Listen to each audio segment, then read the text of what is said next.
everyone to our monthly public hearing and regular meeting. We're going to get started right now.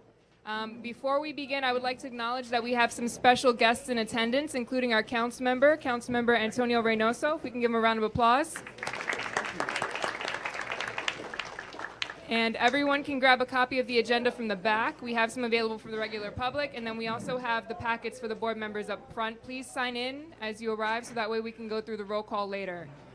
To begin our agenda, I would like to invite our special guest speaker. So we have Tiffany Brewery from the Trust for Public Land NYC Playgrounds, and two student designers from PS 377. Please give them a warm round of applause.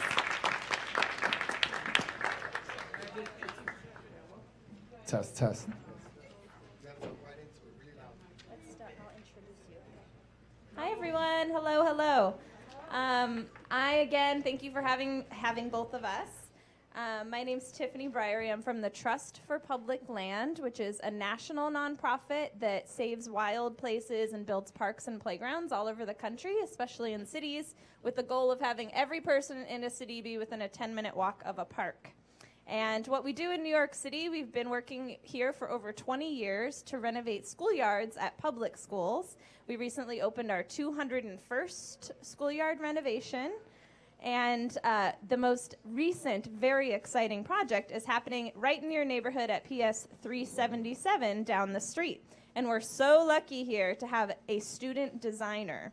So the cornerstone of our program is we don't want to just go into communities and plop in any park that we think goes there. We want to make sure that we have community input. And we know for a playground, the experts are who? Wait, who? Who are the experts who know about playgrounds? Oh, me. Yeah, that's him. So I'm going to turn it right over to Eric Hernandez here, a student designer, and he's going to describe to you some features of the design of this new playground, and then we can take some questions. So come on over.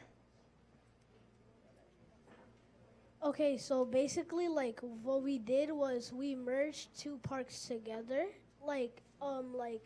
because it was a decision between, like, 4 designs, and only 2 designs came out.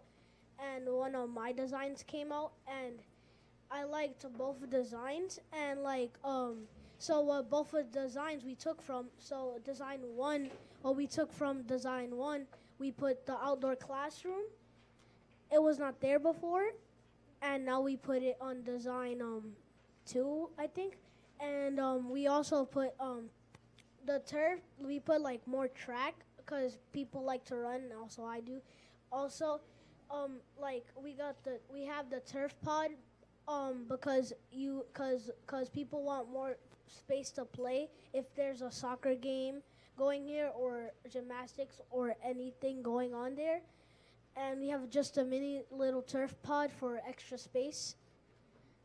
And we have the kickball field, which was one of my favorites because I love playing kickball. And when we play kickball, when we play kickball, it's like rusty. So our kickball, like some of the bases are like faded, so we don't know like where the bases are. And also, we have the green gazebo, which I can't wait for it to come because sometimes I take a book and I read by while my friends are playing, because I like my Goosebumps books. And also we have a play area because it lacks this right here, this yard lacks play equipment. It does not have no play equipment. It's basically like an empty lot if you think about it, because they're just painted on the floor. There's no play equipment, as you can see right here. And also some of the art designs, which mine's got in, I'm actually happy about. And also is that the theme basically, which one I'm very happy about, is space. Yeah, basically just space. And I like space because space, it has a lot of stuff that you can create, like meteors, Martians, and also different planets that you can even make up. And also we have shade trees for if you want to sit down cool down and just relax. And also, what I like about this is that we have slopes. We're going to when they go into the trees. So then, cause when like let's say like you know how like when it's a very very rainy day or like a storm, the water facility, it like every time a really big storm comes, it goes in and it gets clogged, and they have to release all that water that's so dirty into the rivers and basically like so if it goes into the trees, they would have less clogging, and then the waters would be less contaminated. Also, we have some welcoming signs for people, like the exit gate. We have a welcome signs, like you are a shooting star. Also, we have a storage center by the waste disposal area, and so we put that there because nobody's gonna go there. Also, because who wants to be next to the garbage? So basically, the kickball field we had to put in which because it had so many votes in our wish list. It had a lot of votes. Also, the basketball, the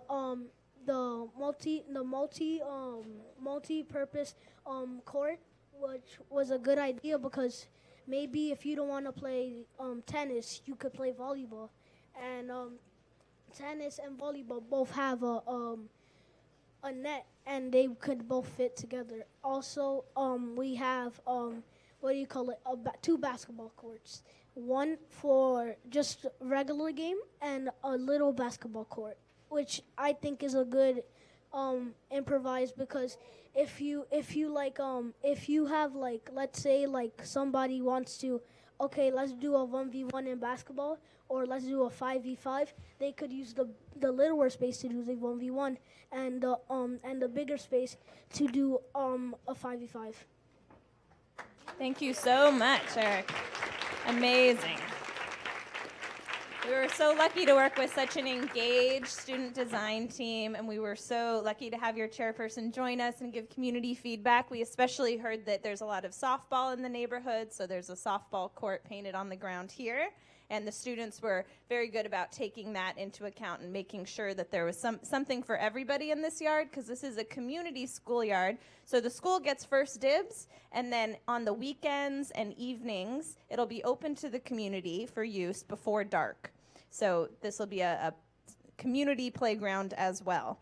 And I should just say this is also made possible through Governor Cuomo's Vital Brooklyn program. That's how this yard got funded, so we're very grateful for that program as well. I'll just take a couple minutes and point out these pictures. If you want to come up, it's from the design process. So maybe I can ask Eric to just take a couple minutes to describe some of the things they did throughout the 3 months of designing this yard. Okay, so what we did basically in the process of this playground, which was for me is a dream playground, because I'd never seen a playground like this in my life, and I'm gonna be very happy for people that come to the playground, and also for people that actually play in the playground. Because let's say like 2 years from now, other kids are gonna be playing, and maybe they're gonna enjoy the playground instead of the playground that we had like today in the present. So right now it's just an empty place. So also what I love about this is the field trip, which it was so good. Also the playground was so the field trip we played, it was actually really good, because I got to look at the green roof gazebo. I got to look at the different designs on the floor, all the other play equipments, and I liked it because I have never seen a yard like this, because our other yard only has one play equipment, and that's it. And then the big yard, it has like no play equipment. Also, so what we did was, in one of the beginning things we did was, the first time we ever came to the playground,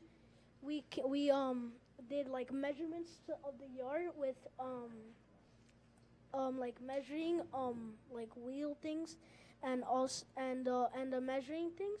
We it was like it came out to like 100 and some and I don't know feet and also what was some of us what we did was when we were like debating which one was better, and well, I had to go to my group because I liked it a lot, and also because so like this one, like this was good, and this one, they were all good. I think they were all good. They were all good, even though like I think mine's was the best one today was. Anyway, so like what we did. So then what we did here was we put like where you would want to play like things or where you play stuff, and some people we put like regular things, observing things, like we put some like what do you call it?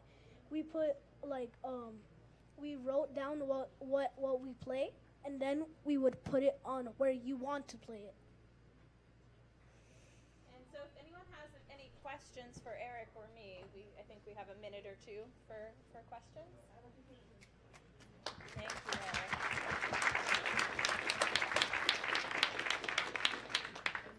I want to know, how old are you and what school do you go to? Well, I'm 9 years old, and also that I go to PS 377, which is a wonderful school.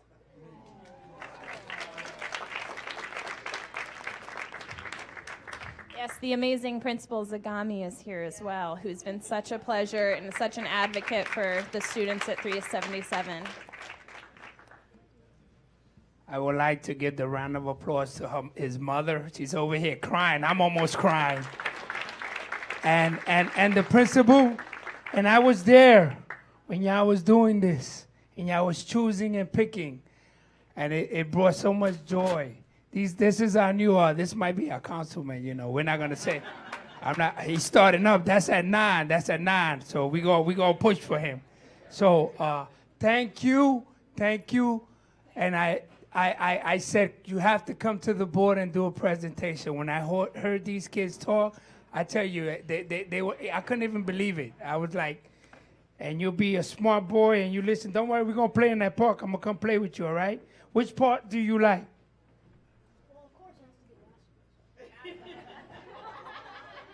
Could you say that again? Basketball. He said, no, but you forgot the of course. The course, it has to be basketball. Thank you. Thank you for your presentation.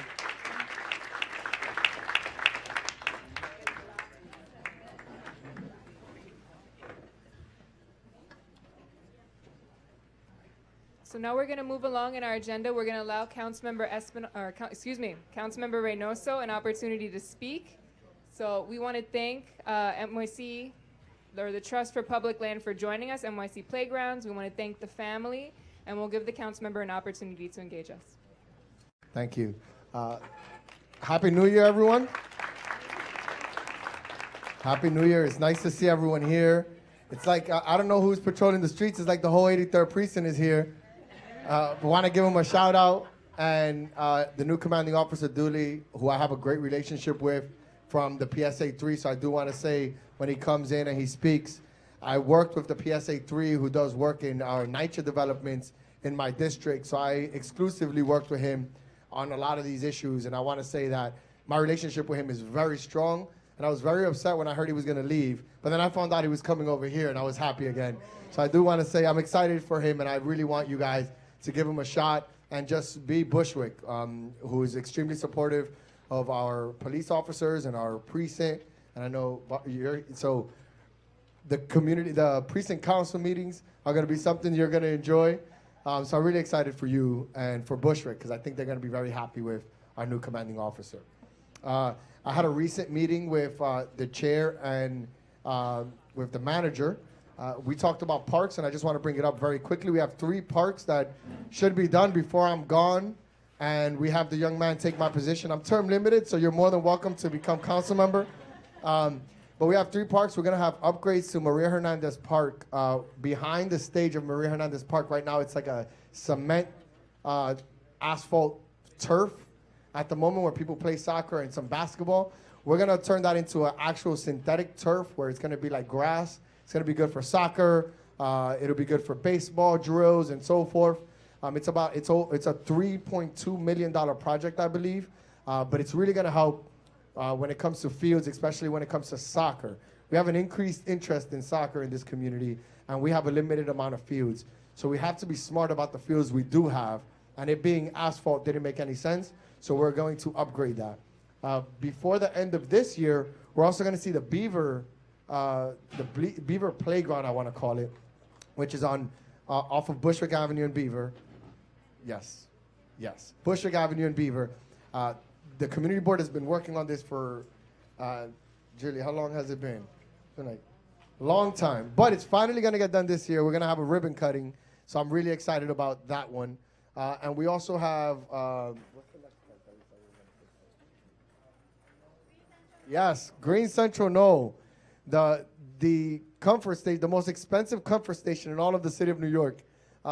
It keeps getting more expensive and it keeps getting more and more delayed, but we're finally going to be able to see that come through before the end of this year as well. It'll be done by June, I believe, so that means that we're finally going to be able to enjoy this comfort station on Green Central No. It came out 3 times over budget, I believe, but it's going to get done. A comfort station, just so you know, a bathroom costs $3.5 million is how much it costs to make. So just so you guys should get into the business of building bathrooms. We should all do that. It's expensive. It's something called procurement, and it's a bureaucracy. It's a lot of red tape. When you become a council member, you cut that red tape and that bureaucracy. But that's how it costs, because back in the day, people were using that money and they weren't using it for the right reasons. So now we have extensive oversight on how we spend our money, and that oversight costs time and money. And because of it, it gets very expensive. We also want to make sure that the people we're paying to do those projects are getting what we call a living wage. We want to make sure that if you're working for the city of New York, that the pay you're getting should make it so that you can live in the city of New York, which is not necessarily the case in a lot of the jobs that we're having, including minimum wage.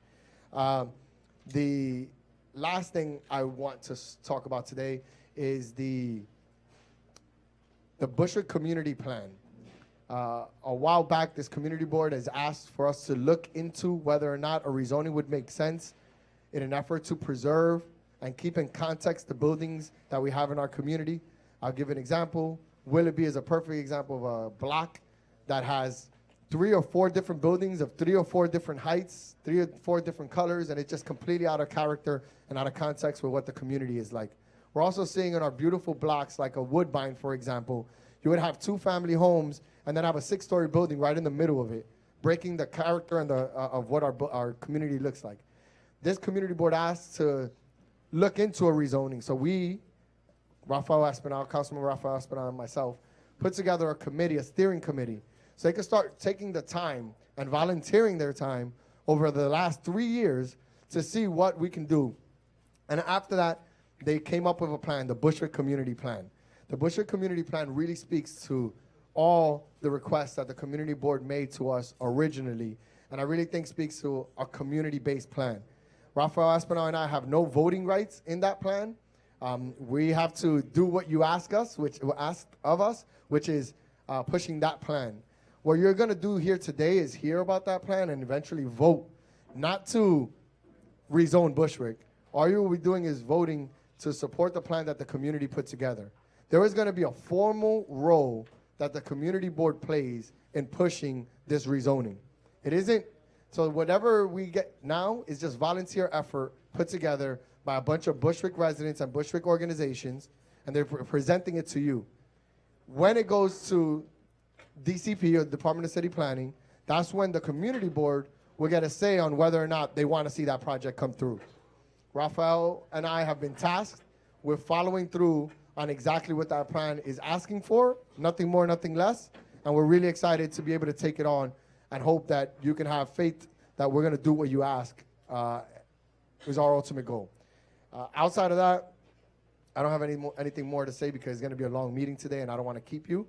And we've been joined by Rafael Espinal, council member, soon to be public advocate, running for public advocate. Don't say I never did anything for you. But so he's very busy, so I also want to give him the time to be able to speak. But I want to thank everybody for your support and for continuing to be here for Bushwick.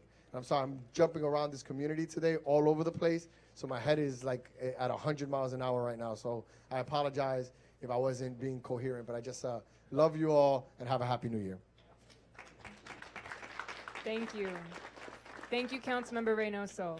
And now I'll invite Councilmember Espinal to say a few words. Happy New Year, everyone. I'm Councilman Rafael Espinal, and I represent the other half of Bushwick. I'm also running around a lot like Antonio, but around the 5 boroughs, listening to all of the New Yorkers about the issues that they're facing, which, funny as it is, it's pretty much what we're all seeing as New Yorkers as a whole. I think we all have a common theme. We all want to see a better New York. We're all seeing New York becoming less affordable, being less livable, and we need to focus on the issues that make that better. That's why I think that this rezoning commission and BCP plan that we put together addresses a lot of those issues right here in Bushwick. What can we do as a community to push back against a lot of the development, a lot of this investment that has happened, and make sure we're keeping people in their homes and make Bushwick more livable.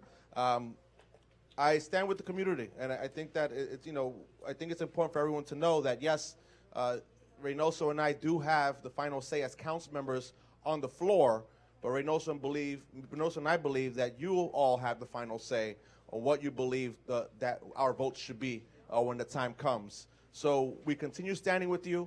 We'll continue listening, making sure that we continue holding each other's arms and follow each other through this process. I'm sorry I'm a little thrown off as well. I just saw Camacho with a suit on. First time in my life. Never thought this would happen. Looks like he's running for city council in about 2 years. But it's great to be here. You have my full support. Happy New Year. Call our office. We're available, and we're here for you all. Thank you.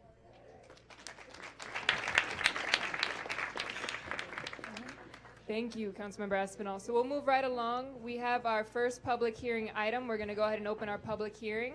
So that's Mr. James Tillmon, Brooklyn Partnership Specialist, United States Census Bureau. Is Mr. Tillmon here? Let's give him a round of applause. Good evening, everyone. Happy New Year. I'm coming to you from the United States Department of Commerce, U.S. Census Bureau. I will go this time. I just want to do it quickly. We are recruiting for people to work in our offices in New York. We just opened a Brooklyn office on Broadway and Myrtle Avenue. We have to staff those offices, and we need hundreds of people to do that, part-time and full-time. The jobs start at $25 an hour, and they work their way up. So if you know anyone that's looking for work, I put some cards on the table and some flyers. Please make sure those people apply for those jobs. They're available to the community. More importantly, the 2020 census is going to happen. And we're preparing for that. So we really, really, really need your assistance in getting people the jobs that are available right at this point. So if you know anyone, like I said earlier, please make sure they apply to those jobs. Yes, we're on furlough. Unfortunately, I didn't bring as much material because all that material is stuck in Washington because of the furlough. But we did bring as much as we could, and I hope that you use that. The 2020 census is going to happen. I'm sure you heard the court case already. You know the status of that court case. And we want to thank all those people who worked hard to make sure that happened. But it still has to go through another phase. So if the president contested, we still have to go through the Supreme Court. So, but we're excited, and we're hoping that people will. The only requirements for the jobs, that's what I forgot to tell you. You have to be 18 and over, you have to be a U.S. citizen, and you shouldn't have a felony. Those are the only 3 requirements for those jobs. We're not going by your resume and your CV and all that. We're just going by whether or not that you can handle the work that we're going to give you. We need clerks, we need managers, we need field representatives, and those jobs, like I said, they pay a lot of money. And this is a 1.5-year gig, I call it. That means that you'll be working with the census until April of 2020. April 1st is Census Day. That's when everyone is going to be expected to submit their forms to the federal government so you can be counted. But what I want to say more importantly, there's $675 billion at stake. That means that money will trickle down to those communities. And that's when that count is going to be really critical. When it comes to roadways, transportation, I'm sure Our council members can tell you that all that money is going to be really, really important, for especially for hospitals, schools. What's the young man that just spoke a little while ago? Fantastic. You know, and that's what those dollars support. So please, whatever you do, if you know someone in Paw, Michigan, they should apply for a job. We're going to hire 372,000 people within the next 3 to 4 months. All right? 2020 census, look for it. We'll be back again. I wanted to do a slide presentation, but I know you guys have a full agenda, so maybe next month or the month after we can come back and do that. If anyone has any questions, I'll be in the back, and I'll be able to answer those questions for you. Thank you so much for this opportunity. Please make sure, if you have any applications, to give it to the community board, because we want to have the kids and the people that live in this community have first dibs in their jobs. Well, because we do forums and we do everything, Good. and our kids are pushed to the side and disenfranchised. So we need to make sure that Bushwick, make sure that we know our survey. Right. And we don't need a survey to do a survey because we know what it is. So we want to make sure that we keep them in the front line to make that little money, whatever means possible for them. And Mr. Chairman, what will help us too is that because we're not taking resumes, that's why we're letting people get online. We're coming out early in this whole thing to make sure that people apply for those jobs. So we're using you as our trusted voices when it comes to people who are in need of work and need jobs, that those are available right now. And if they apply, once they're in the system, they'll be in the system until April of 2020. That means that we'll keep on calling you until you're ready to work. We're doing full-time and part-time, and it's available. It's really, this is the key time to do that. But more importantly, what we're looking for from the community, particularly Community Board 4, is that you will identify churches, faith-based organizations, that you will refer any kind of community-based organizations, NGOs, you name it. We will come out and we will speak to those groups, particularly those groups that are hesitant to do these forms. There's 10 questions on that form. It really only takes 2.5 minutes. And I always say it weighs when it comes to when it comes actually to the $675 billion. That's really where we're going to need everybody to be counted.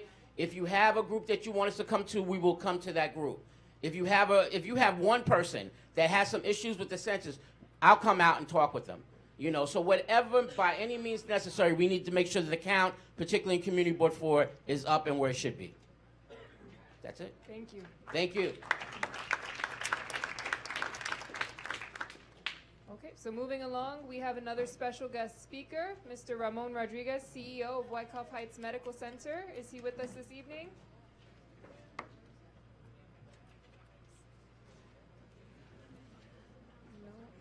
No, that's not him. Hello, I'm not Mr. Rodriguez. I'm Dr. Ahmed. I'm the chair of surgery at Wycoff Hospital. I think he's on his way. If you want to wait, or I defer to you.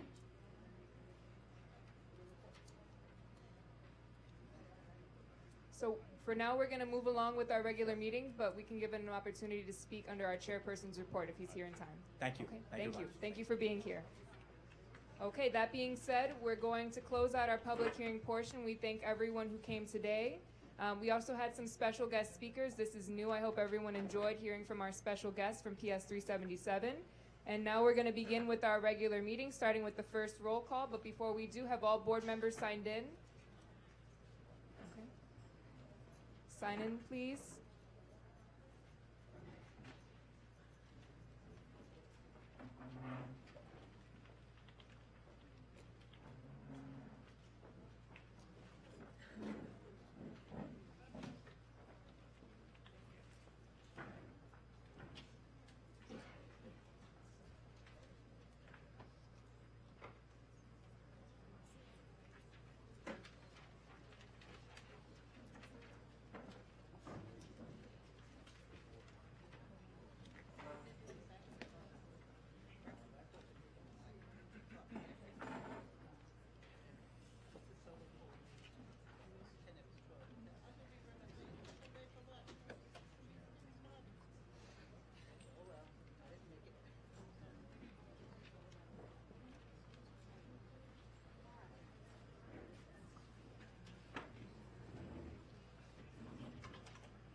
So now we'll engage everyone in the first roll call.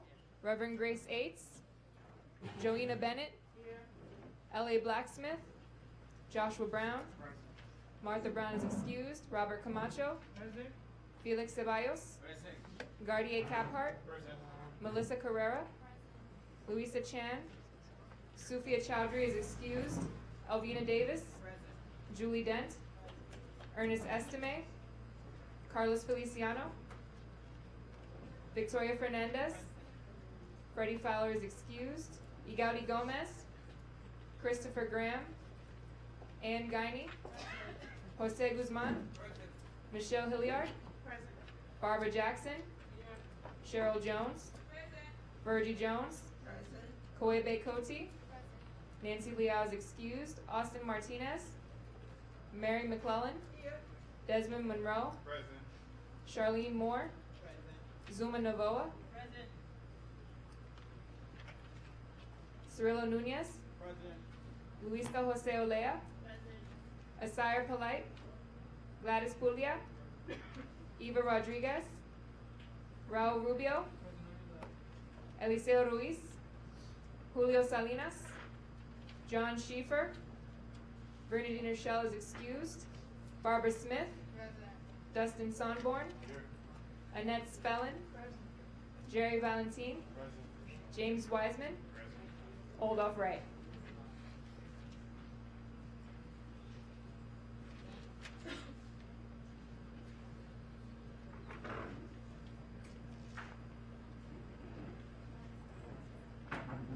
Nine board members present, that constitutes a quorum. Thank you. Moving down now to acceptance of the agenda. Is there a motion from the board to accept the agenda? Motion made by Ms. Dent. Is there a second? Second by Barbara Smith. All in favor? Aye. Any opposed? Any abstentions? So moved. Moving along to agenda item number 3, acceptance of previous meeting minutes. Is there a motion from the board? Ms. Davis accepts. Is there a second? Robert Camacho second. All in favor? Aye. Any opposed? Any abstentions? So moved. Moving down now to agenda item number 4, Chairperson's report. That's Mr. Robert Camacho. I would like to thank all of y'all for coming out and also coming through your committees. Thank you, thank you, thank you. I will still look forward and continuing to make sure that our attendance and our agenda is full, for we can push it forward. I went to about 100 meetings. I went to the executive board meeting, which was on January 2nd. I would like to thank Joshua Brown, because I couldn't be at 2 places at the same time. So he went to the Brooklyn Borough Board meeting, which was January 2nd. Thank you, Josh. Hopefully he'll have something to say. I also had a staff meeting with the staff at the community board. We had, it was pretty good, upcoming board projects, general news and updates. I went to Economic Development Committee. You should, they'll have something to tell you. Very good. Civil and Religious Committee. I went on the 10th of January. So you see, I've been working. I've been trying to do the best I can with myself, or try to make a Bushwick. I also went to the Economic Development Project Transportation and Sanitation Committee. I also, on a Saturday at 10:30, 11 o'clock, I went to the Diana Jones Daycare. We did the event for the CB. We had with Ann Guiney. Let me tell you something. I was born in Puerto Rico. I came here when I was a month old, but Ann Guiney speaks better Spanish than me. I couldn't believe the things she was saying. I was stuttering and I couldn't talk. But Ann, thank you. You was the best. You saved me, because they were looking at me like, what's wrong with you? And I'm like, oh. But Ann, thank you for, I also went to the Bushwick Community Partners, June 15, which was Tuesday. I also went to the A3 Precinct Council. I also had a meeting January 4th with the new inspector, Celeste, and the staff, and introduced ourselves to us. And indicated that we welcome him and we hope that anything that he needs, our doors are open. Let's not wait until something happens to ask for help. Let's get the help first, and then later on we worry about the news later and the people that are going to criticize us. But let's make sure that we're all in the same page and that they work and breathe for Bushwick and be with Bushwick. And that is my healthy information. Thank you. Oh, me and Celeste also went to Manhattan, and we wanted to find out the contracts in Bushwick and the Department of Youth and Community Development, all the contracts that are out there and the programs that are out there. The after-school program that these elected officials put in is open to everybody. To everybody. If you go to the school or you don't go to the school after-school program, don't let them tell you no. And if you do come to the community board, I'll go inside there and tell them no.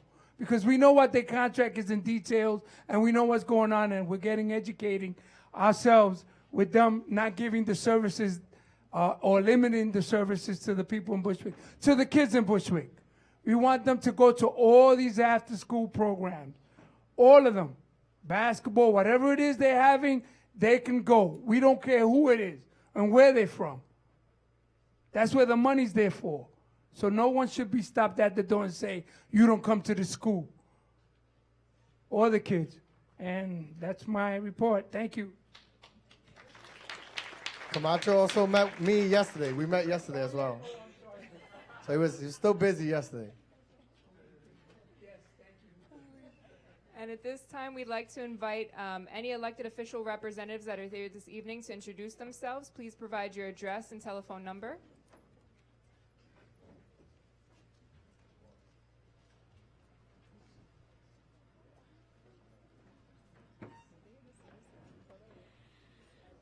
This is a little too big for me. Good evening, everyone, and again, Happy New Year. My name is Paula Melendez, and I'm here today on behalf of Assemblywoman Maritza Davila. We're located at 249 Wilson Avenue, and our telephone number is 718-443-1205. Thank you. Good evening, everyone. My name is Jonathan Pomboza. I bring greetings from District Attorney Eric Gonzalez. Our offices are located at 350 J Street in downtown Brooklyn, and our phone number is 718-250-2340. Thank you. Good evening. My name is Karen Cherry. I bring you greetings and Happy New Year on behalf of Assemblyman Eric DeLon. Our address is 366 Cornelia Street, the corner of Irvin and Bushwick. The telephone number is 718-386-4576. Good evening. Good evening, CB4. Julio Salazar, Congresswoman Nydia Velasquez's office. We're located at 266 Broadway. Phone number 718-599-3658. Thanks. Good evening, buenas noches. My name is Darma Diaz, the district leader in this area. Just a reminder for our seniors that are receiving SNAPs, there has been a change. As of February 1st, as you know, there'll be an issue with them collecting their food stamps. So please reach out to your seniors. The next 4 days, they'll be able to start collecting their food stamps. Okay? Thank you. Good evening. My name is Marcus Harris. I'm a Special Assistant to Brooklyn Borough President Eric L. Adams. We're located at 209 Geralman Street, Brooklyn, New York, 11201. Our phone number is 718-802-3700. And I want to tell you, pleasure to be here today, and I will now be the new liaison for Community Board 4. Thank you. All right. So, elected official representatives. Happy New Year, everyone. My name is Boris Santos, representing the Office of Council Member. Sorry, no. It's a new year. It's a new year. So, my name is Boris Santos, representing the office of newly elected, proudly representing the office of newly elected senator, your senator, you guys, as an entire community, you're the only community that we represent in its entirety. We represent Greenpoint, Williamsburg, Bushwick, a little bit of Bed-Stuy, and East New York, Cypress Hills. But CB4, we represent the entirety of, and that is Senator Julia Salazar. And I want to introduce myself as the Chief of Staff to that office.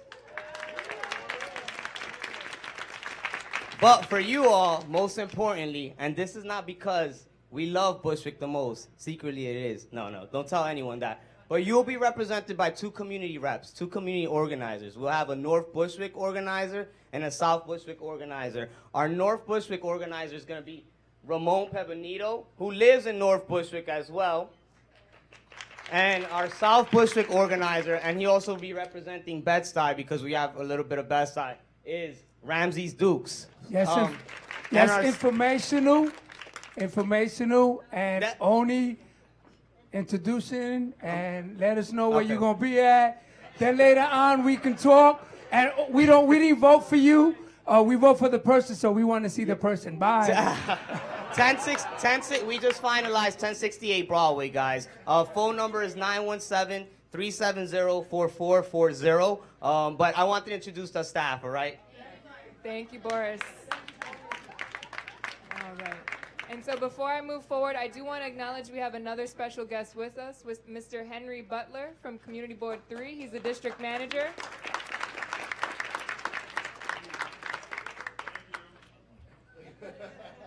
Did you want to say anything?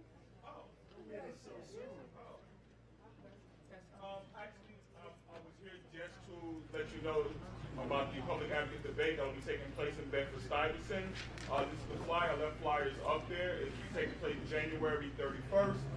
23 candidates right now are on the ballot, so we'll see how many will all be there for the debate. I know better than that. So yes, 23 candidates at this time are on the ballot. It will take place at Boys and Girls. The flyers are up there. Please go on to RSVP. Boys and Girls holds 1,000 people, but we already have over 700 people who have RSVP. So please RSVP for this. Real quick, rezoning. As you know, in Bed-Stuy, we did rezone in 2007 and 2011. All of Bed-Stuy has been rezoned, and we actually did work with, back then, Chief of Staff Reynoso, who was working with former Councilman Diana Reyna. We worked with him on that. So I'm just putting out there to CB4, if you need any support from CB3 and our Housing Lands Committee, we'll be more than happy to help you on that with the rezoning. Thank you.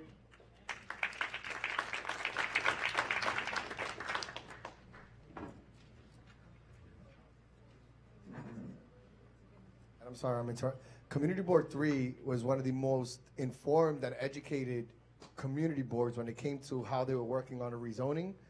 So please take on Butler's request to meet related to community boards because they're very experienced. They've gone through 2, and if I don't want to speak for anyone, but I really felt like it was community controlled. So Mr. Butler is definitely an expert in that. So please take him up on that offer. And moving down now, if we have any agency or community-based organization representatives with us tonight, if you can please introduce yourself, name and location only at this time. Hi, I'm Tiara Mack. I'm working with the merchants on Knickerbocker Avenue. My phone number is 646-374-3118, and I'm from SBS, which is Small Business Services. I'm having an event. Call my phone. I'm always on Knickerbocker, never really one steady location. Thank you. Good evening, everyone. My name is Luke Griffin. I'm from Bushwick Podcast. You can find more about us on our website, which is herebushwick.com. Thank you. Thank you. All right. And so now move along. We want to invite our new Deputy Inspector. Another organization? Yes. Go ahead. Good evening, everybody. My name is Raul Rubio. I am representing the Department of Health and Mental Hygiene with their mental health first aid. Thank you. If you need to reach me about a mental health first aid training, the number is 646-988-8639. Thank you. Welcome. Thank you very much. Listen, good evening, everybody. I'm the new commanding officer of the 8-3 Precinct. I'm Deputy Inspector Dan Dooley. Like the councilman said before, I just left command over in PSA 3. I covered all the NYCHA developments from the Brooklyn Bridge, the Farragut houses, all the way here to Hope Gardens. Did that for 2 years, and we did an amazing job community building. A very diverse community there. Each precinct had their own challenges, own community. We were able to find common ground wherever we went. Before that, I was the executive officer of Manhattan South Narcotics. I covered all the vice modules, major case narcotics, and gang teams over in Manhattan South. So I have an extensive background in investigations. I do consultant work for Homeland Security, so I know a little bit about the counterterrorism side. So I kind of have a lot of my hats in different things. So I think I'm well-rounded as a commander. And I know Mr. Camacho is going to want me to tell you this, so I'll just tell you this. I know this community is near and dear to my heart. It's where I was born and raised. If you go down to Cooper Street, it turns into Cooper Avenue, where it turns into 80th Avenue. That's where I was born and raised. My aunts are still on the block. My friends are still on the block. My friends' families are still on the block. So I drove past the other day, and so this area is near and dear. God, I don't want to say how old I am, but it's near and dear to my heart. So I'm very happy to be here, and thank you, everyone. Everyone's been so great and welcoming me. I look very forward to this year that we're going to have. Thank you.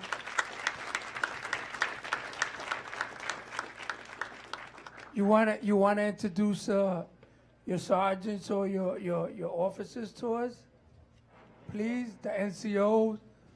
Yeah, so I'll have Sergeant Serrano come up. My NCO's are here. Sergeant Serrano's here. She's my NCO sergeant. She's been here a long time. Many of you probably already know her. I did bring one person with me from PSA 3, my Special Operations Lieutenant, Danny Laclamita. He's right there. Danny's got to get up. Danny, you got to get up and you got to talk. He's not used to... The only reason... There you go. There you go. I did it to him yesterday. You see, everybody says he's turning a little red. And it's not because of the suntan. No, I'm only kidding. We go to a lot of meetings, and I can talk for hours and hours and hours. So he's been getting away for 2 years, so it's good that he's finally there. But Sergeant Serrano's here. She can introduce. I have my executive officer, Hugo Dominguez, is here. Hugo, stand up. My right-hand man. And Sergeant Serrano's here. She'll introduce her NCO officers in our community affairs. Good evening, everyone. Everybody can hear me? Yes. How you doing? My name is Sergeant Serrano. I'm the NCO Sergeant for the 83rd Precinct, which stands for Neighborhood Coordinating Officer. Here, I have a few of my officers who are here that represent the sectors concerned. We have Officer Nelson. That's Sector Charlie, which is Camacho's sector. He thinks he's the best NCO out of the whole precinct. We have Officer Ramrup and Shankar here. They represent Sector Boyd. We also have here my officer, Sweeney. He's kind of like my admin officer. And we also have Officer Gomez, Community Affairs. But I just wanted to let everybody know that our Build a Block meetings are up and running for the 2019 season. I do have flyers that tell you what days the meetings are for each sector concerned. I would love for all of you to come to these meetings so that you can learn what's going on in the particular sectors that you live in, okay? When you come to these meetings, you'll be able to help us, okay? Have better relationships within the community and the police, but not only that, you will be able to help us better our communities, okay? So that we could be able to prosper, right? Live, a safer life for our children as well as ourselves, all right?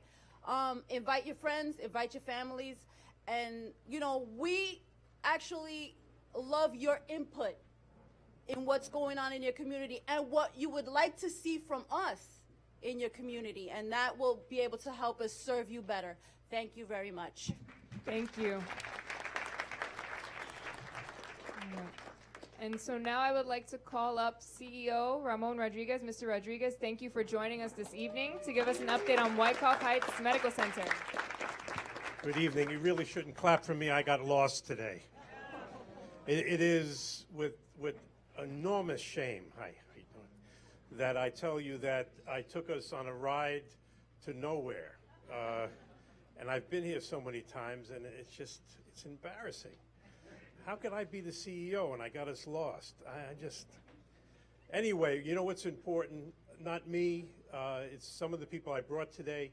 We're going to be giving you a little presentation of some folks. Let me just kind of set the stage. First, I want to talk about our sister hospital, which is 1.5 miles from where we are, and that's Woodhull. Woodhull's a great hospital. If you're sick and you have a problem, you can't get to either one of our places, then you go someplace else. But if you're close to Woodhull and you need some help and something is going on with you, feel free. Be clear. It's a good hospital. Wycoff Hospital has been the place I kind of find myself getting to and every day now for the last 7 years. And I'm 65 years old, so I get the extra heavy-duty pneumonia shot and flu shot. Yeah, you get a much bigger shot when you're 65 years old than you do when you're 64. I don't know. But anyway, Wycoff Hospital this year will be 130 years old. My office happens to be in one of the two buildings that 130 years ago were built by people who worked in, operated, owned, etc. They put it together. They were a German population, and they were part of what became the wealthiest community at the time in the greater New York area, and that was Bushwick. Bushwick's been through a lot of different iterations through the years. It's going through one now. We, about 7 years ago, were told that Wycoff Heights Medical Center was a place that really was unnecessary, that there was going to be a merger and other things would happen. 7 years later, we had 92,000 emergency department visits in our hospital, 162,000 outpatient visits, and we treated 14,000 people who were inpatients in our hospital, some of whom are in this room, who I visited in their beds, all new beds, all new furniture in some places and old furniture in other places. But you don't take care of somebody just with good equipment. You take care of somebody or people when you have great doctors and great nurses. Now, our chief nursing officer, Kathleen Gallagher-Simon, who has been our chief nursing officer for 5 years, was going to be here tonight to speak with you, but she won't be here. She's actually handling a case that might have to do with an issue that I can't talk about, but she's the right person to help us out in our emergency department and the rest of the building. But I have two people who won't be speaking, but they're here to lend their assistance and answer any questions. One is our Chief Medical Officer, Dr. Gustavo Del Toro, that you might remember from other occasions. He is a pediatric oncologist, hematologist, and he's here just to be, if there is a question, to answer a question. Also, our Chief Counsel, Mr. Kevin Smiley, who's in the corner there, is here to say hello. But we have three speakers that are going to talk to you a little bit about how we've improved in three distinct areas. One is the first speaker, Dr. Ralph Ruggiero, who is our Chief of Obstetrics and Gynecology. A little under 1,400 babies were delivered at the hospital last year, and he'll talk to you a little bit about that.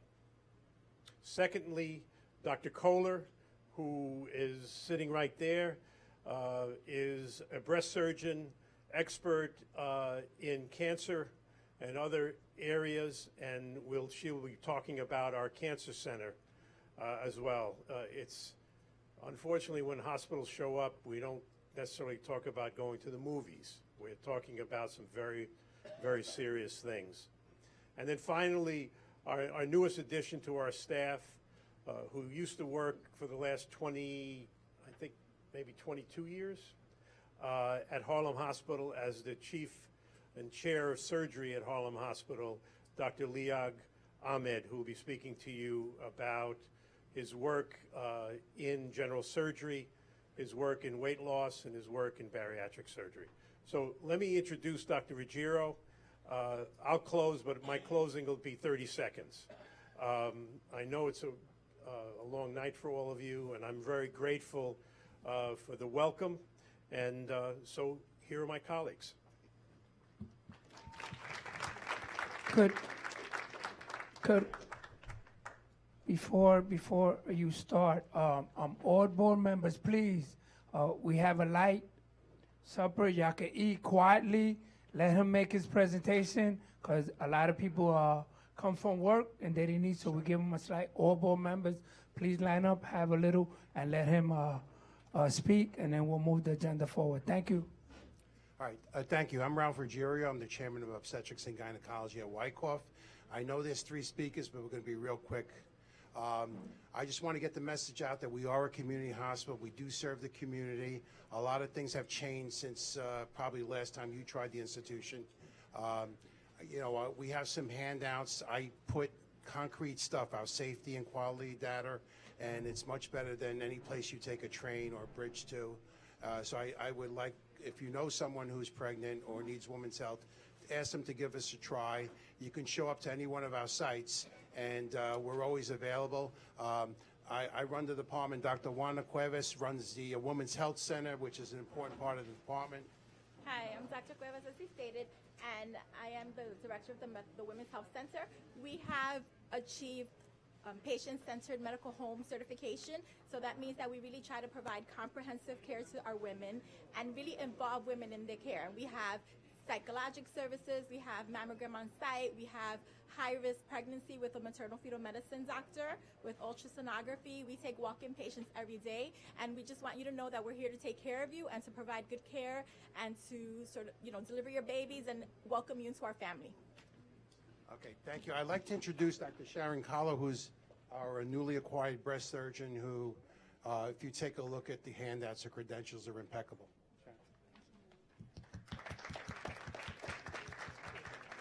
Thank you so much, Dr. Ruggiero, and to Wycoff and to everyone in this room for inviting me to introduce myself and my team to you guys. I have such an important message for you, so I hope everyone's listening.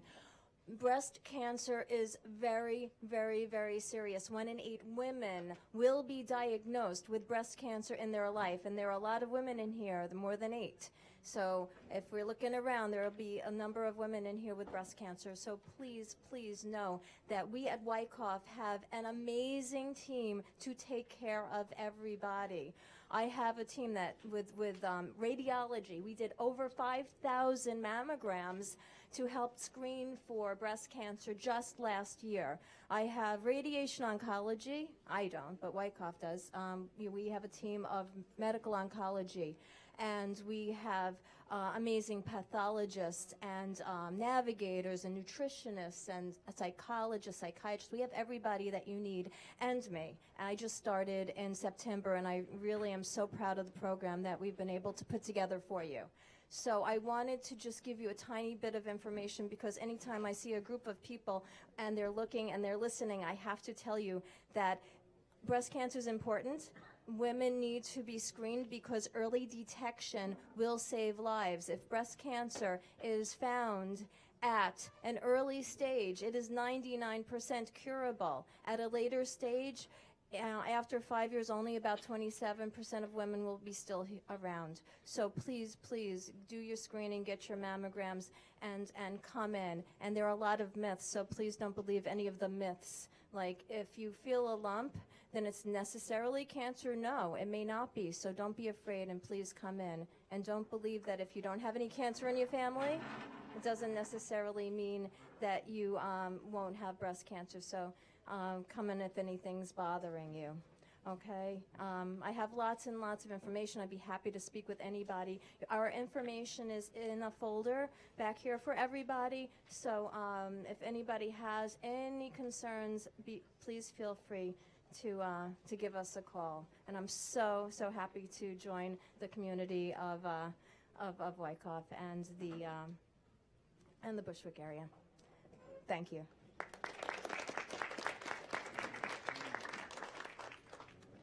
I'd like to introduce Dr. Liag Ahmed. Buen provecho, everybody. Dr. Ahmed, as I said in the intro, is an extraordinary surgeon. And I think that part of what we've tried to do in our organization is to provide excellent care, but do it with respect and do it with kindness. 7 years ago in this room, I promised that we would do everything possible to create an environment in which we are part of the community and the community is part of us. And we've worked very hard to do that. But we've also acquired and brought in very excellent physicians and have a terrific nursing staff and nursing leadership. So before I end our little opening and close us, let me introduce Dr. Ahmed to say a few words. Thank you. Mr. Rodriguez lives in the community and he lost his way coming to the meeting. And thank you for inviting me. I'm Dr. Ahmed. I used to work at Harlem. I came to the United States in '95, and I was at Harlem until December 10th of last year when I moved to Wycoff, and this is my new home. I am a weight loss surgeon by training, and I do operations for patients who need to lose weight. Let me tell you a small story. I got, when I was at Harlem, my mentor was Dr. Barbara Barlow, and she was instrumental in helping reduce injuries to kids in playgrounds. And she did a simple thing. She just put rubber mats under swings. And that has become not only national, but an international drive to reduce injuries in kids. And what I would like to do is not just do operations for people who need to lose weight, but to work with the community to make people eat better and spend more energy by exercising to prevent obesity. So obesity prevention can only happen if the hospital and the community work together so that the community will be healthy and happy in the long run. Thank you.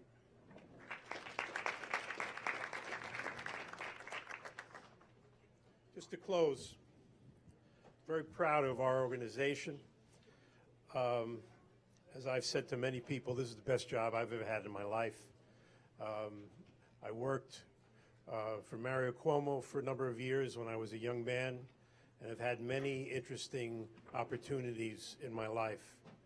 I hope with God's grace that I can spend another 7 years at Wycoff and to complete our activities. We now have a very close working relationship with Northwell Hospital and Northwell Health System. If you're very, very sick and you need open heart surgery, we get you within an hour to a place where you can be well taken care of at Lenox Hill. But I can't go without making clear to all of you that one of the most difficult things that we recognize, and that's why I invited people to come tonight and just talk to you, and just get very serious for a moment. We see far too many men and women who come to us in the emergency department who are very, very sick, who have waited too long, who have done things in which, like my mom, when I once told my mom, "Why didn't you tell the doctor, Mama, what you're feeling?" And she said to me, "He's the doctor, he should figure it out." And you know, it's kind of funny, but it's not. Because all of you, if you go to Woodhull, or you go to Wycoff, we are seeing people with stage 3 and stage 4 cancer too many times. And these are people who have a rough future ahead of them and a lot of pain. We see people who, because of their diet, and tell you right now, food is medicine. Because of their diet, they have diabetes, they have comorbidity. My mom passed, she was 93, which is pretty extraordinary, but she spent 20 years of her life suffering because she didn't take care of her hypertension in earlier years. So let me just close and say, We're not going to stop. We're not going to close Wycoff. Wycoff's going to be here for a long, long time. We've got lots of supporters. And I will tell you this. In 2018, we just looked at our numbers. We finished the year in the black. And we finished the year in the black the year before. We went through a tough time, but we got through it, and we'll continue to get through it. And with the support of our elected officials, the one that Boris is representing, where is Boris? Is he gone? Okay. Now that's an amazing name for a guy named Ramos. But anyway, the new state senator who will fill the shoes of a great state senator, somebody we miss and we hope he will continue to be a contributor. The new state senator, we wish her the best. Assemblywoman Marissa Davila and all the city council people who were here and their representatives, and of course our police force. Thank you very much for allowing us to speak today and for inviting us. It said a whole lot to me, and I really appreciate it. God bless you all.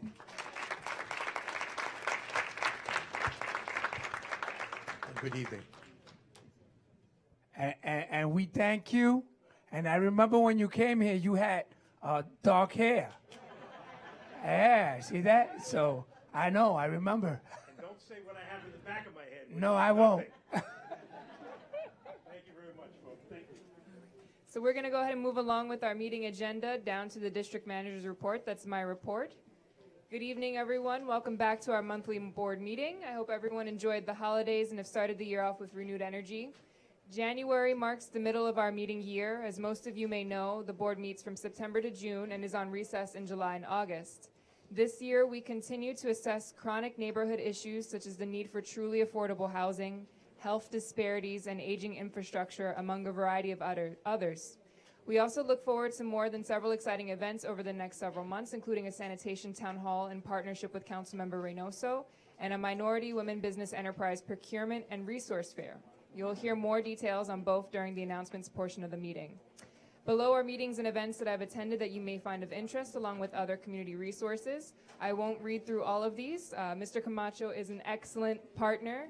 We go to a lot of the meetings together. I will, however, mention a few of them that I think are of special interest. On Thursday, January 3rd, we received a notice from the New York City Transit, and they were alerting us to the L line update. So there was a phone call, and Willie from the community board office joined the call to listen in on the proposed plan the governor provided as an alternative to the shutdown.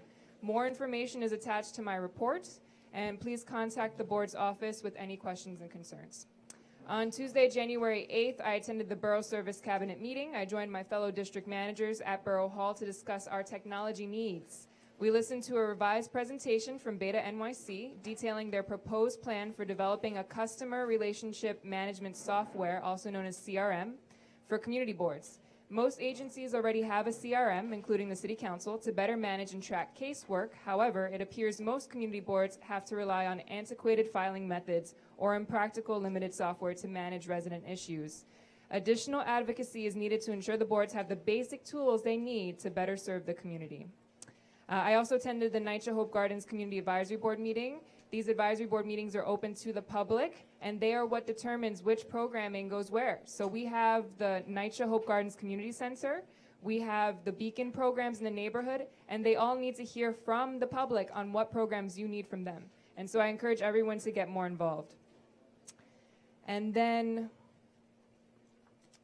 let's see, this morning, January 16th, I attended the Community Education Council 32 and President's Council meeting. I joined Executive Superintendent Karen Watts, Superintendent Sheila Gorski, CEC 32 President Martha Bayona, and other education leaders to hear the vision for District 32 schools. It was a very informative presentation that demonstrated not only the goals for our schools, but how they are actively achieving those goals. And I think that, taking a moment to realize there's so much happening in the neighborhood, but often it isn't that it's not happening, it's just that we don't know about it. And so finding a way to elevate what's really going on in our schools, at our community-based organizations, in our senior centers, that's really the next step that we have to take to better support the community. We look forward to continuing the conversation and providing support for our school community. The meeting was well attended overall with representatives from the PTAs. Over 10 PTA representatives were there this morning. Congresswoman Nydia Velasquez's offices, the offices of Council Members Antonio Reynoso and Rafael Espinal, and Assembly Member Eric DeLon's office. I was also able to stop by the 83rd Precinct Clergy Council meeting this morning and make several announcements about upcoming events and the Bushwick Community Plan. The meeting was also well attended, and I was able to connect with some of our local clergy leaders as well as greet the new leadership team at the 83rd Precinct. And attached to my report, there are additional information items in terms of resources for the community, upcoming meetings, which you'll hear under announcements, the L project updates, what you need to know, and a service alert for this week. And there's also information as it relates to tax prep. Tax season is right around the corner. So the Department of Consumer Affairs provides free tax prep for those that qualify. I encourage you to look at the flyers in my report if you need additional information. And that concludes my report this evening. Thank you. Okay, moving us down now to our committee reports. We have first our Civic and Religious Committee, Chairperson Elvina Davis. Good evening, everybody, and Happy New Year. My report is basically information. I would stress that our members, please read my report. We still have the code naming for Akil Christopher on the table. I need members to come and attend our meeting so that we can try to tighten down what we can do for the family. So please read my report. If you have any suggestions, please email the community board. Give us the suggestions. There's also a sheet with some of these suggestions that we received so far as alternates. So please, I need your help with that. Also, we are beginning our planning for our parade and health fair in the park. So please read my report. Our next meeting, it has now been moved from Thursday to Tuesday. We are now doing the second Tuesday of the month at 6 p.m. So please, I ask and encourage everyone to come out and attend and give me a hand with the things that we need to address. Thank you very much. Please, committees, meet and support because we have things on the agenda that need to be approved. Please. Okay, moving down now to Economic Development, Chairperson Oldoff Wright and Vice Chairperson Desmond Monroe.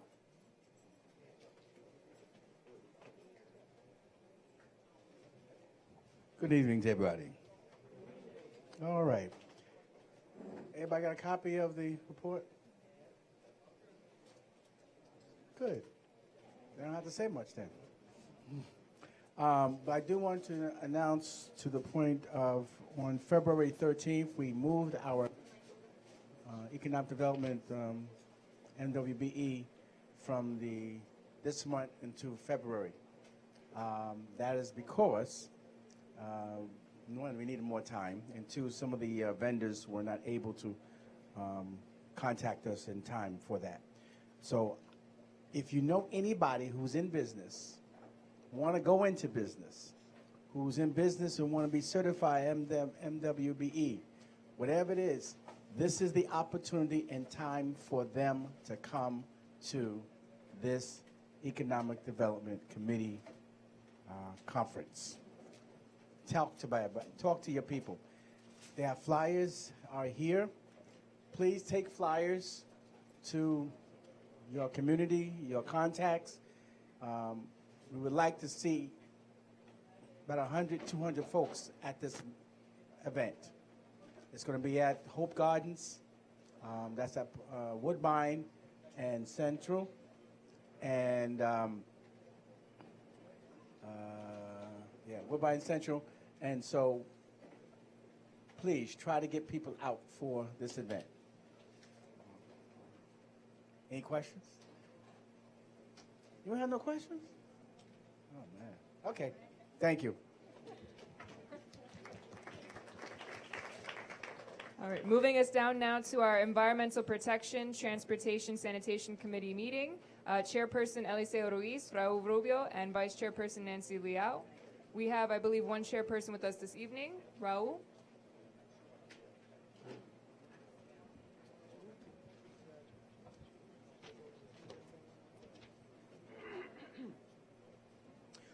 Okay, good evening. How you doing? Okay, the Environmental Protection, Transportation, Sanitation Committee, which is a mouthful, met on January 10th at 6 p.m.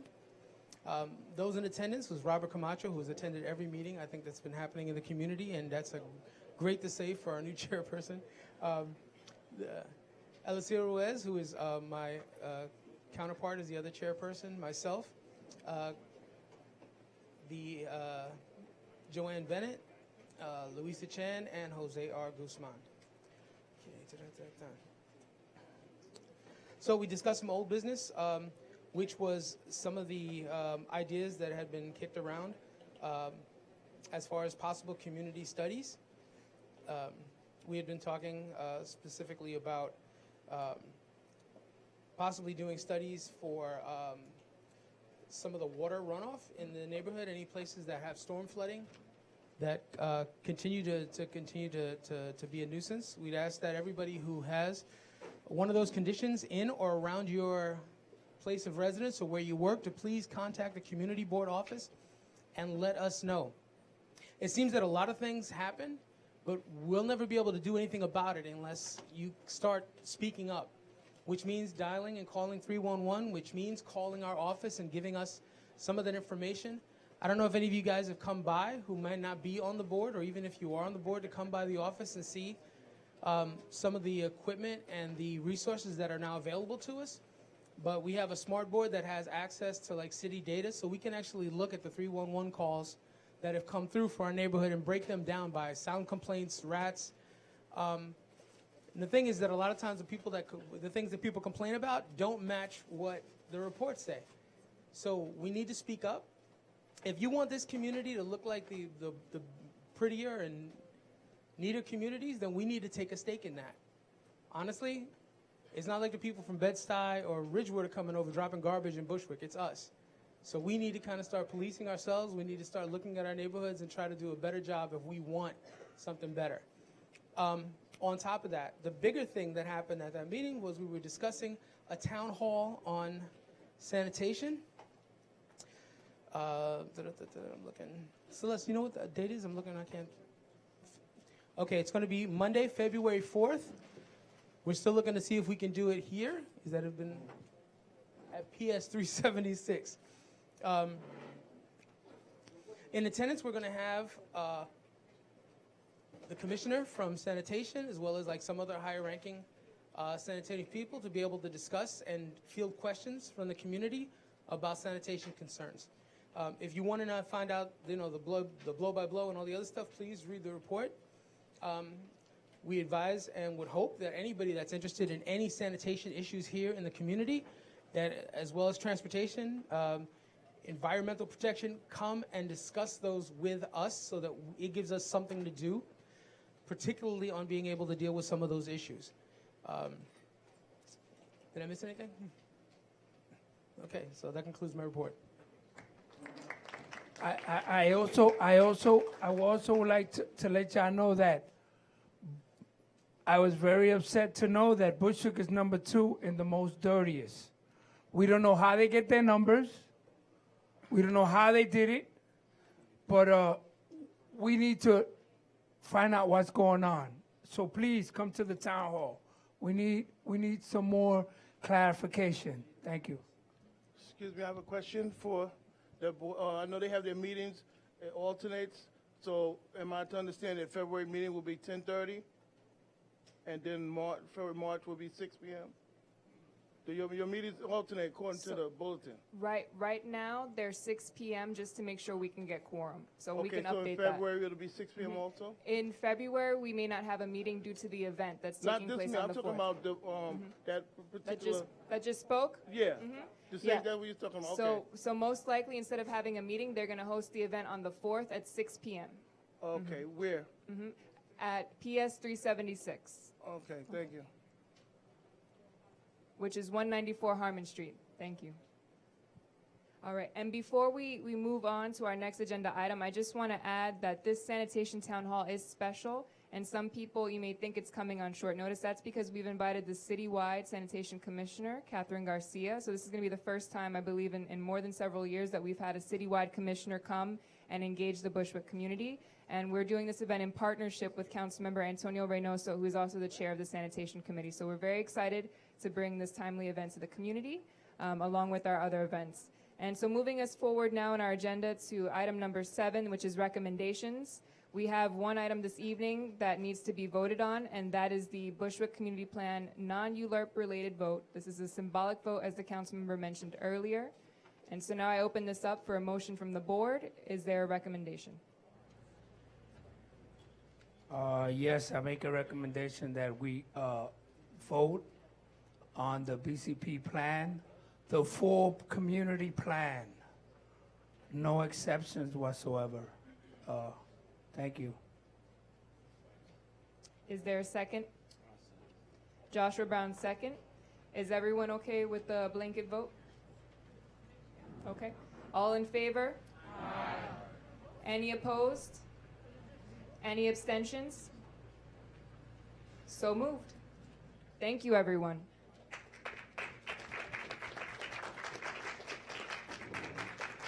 All right. Moving us down now to agenda item number 8, which is old business. Is there any old business?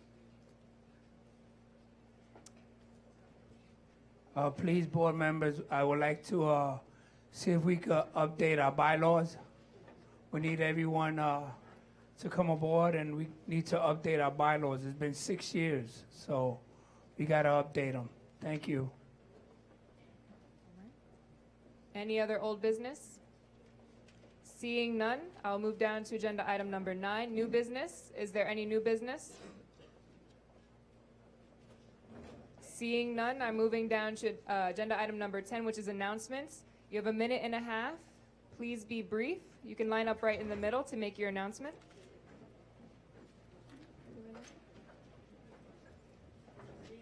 First time I came here. Hello, everyone. I just given you 1 minute, okay? I'm from Wycoff Hospital. I just want to let you know we're going to have a big event February 14 from 2 to 4. I left the flyers on top of the desk regarding one woman for all women for one. This regarding PrEP, Women's on PrEP. Who knows what PrEP is about here? Who knows PrEP? Okay, this is for service providers, okay? PrEP are prevention of HIV, okay, for women. And when it comes to sexual health, we don't talk about it. Or even service providers. Because this event is going to be for service provider February 14, but you have to do reservation on February 8th. It's a contact person you could call, okay? Please attend. Because if you work with family and children and with women should know about PrEP to prevent HIV and also prevent HIV if there be sexual assault, okay? Or with a partner, even with their own partners. God, please, the flyers is right on top of the desk. I left it there. Get involved and join us. And it's going to be free lunch. Hello, it's me again. I'm coming to tell you about my small business resource fair that I'm having at 443 Knickerbocker at Wednesday, January 23rd, 11 a.m. to 2 p.m. I have gotten 8 small business providers to come to Knickerbocker Avenue to work with the merchants.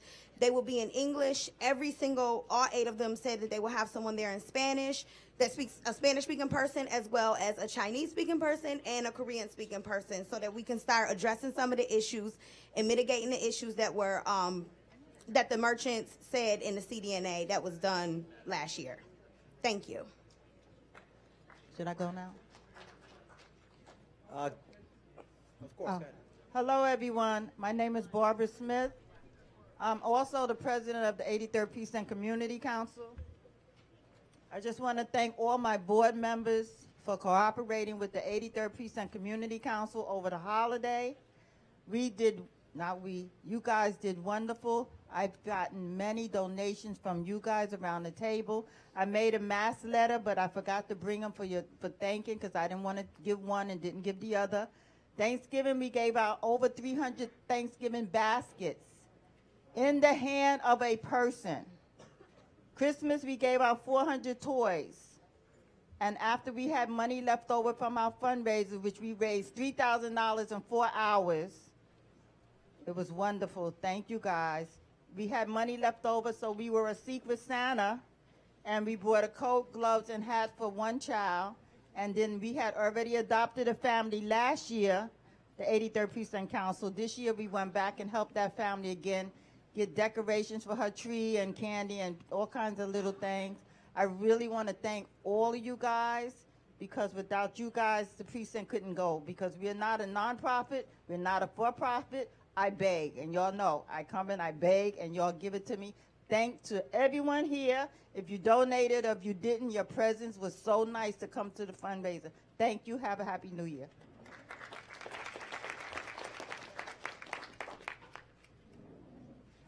Hi, good evening, everyone. Tommy Torres, I bring greetings from Community Board 1. I'm a member of Community Board 1, which represents Williamsburg and Bushwick. And on behalf of all our board members and our residents, Happy New Year to Bushwick and everyone here. I just came by to say hi to everyone in Community Board, but just make a quick announcement and a partnership that I have started. As some of you may know, I'm an educator for 23 years in the neighborhood, assistant principal at the Grand Street campus, currently the athletic director at Grand Street as well, working with our student athletes and motivating them to go on to bigger and better things like I did at Grover Cleveland High School many years ago.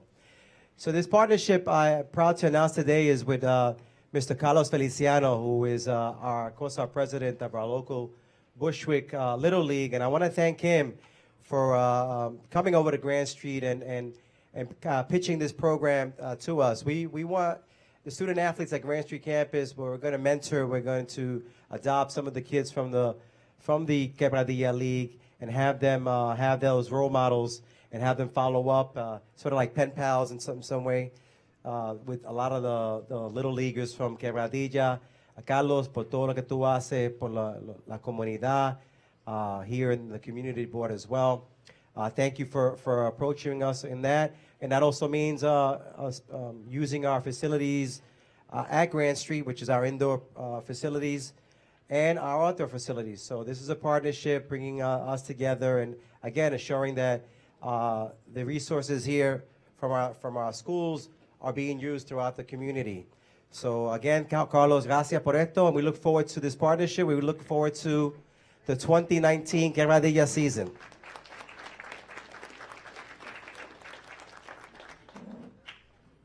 Good evening, my folks, excuse me. Good evening. My name is Malik, this is Rashawn. We are from Good Call, which is a nonprofit organization which provide legal support to folks in the low-income community throughout New York City. What we do is provide legal support at the point of arrest. So when arrested in the 5 boroughs in New York City, you can call our hotline completely for free, 24/7, and connect with a lawyer in 46 seconds.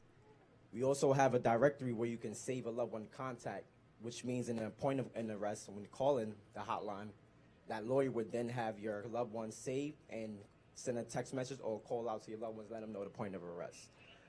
We are a 2-year-old organization. We went citywide last year of August 2018. I am now the community engagement coordinator.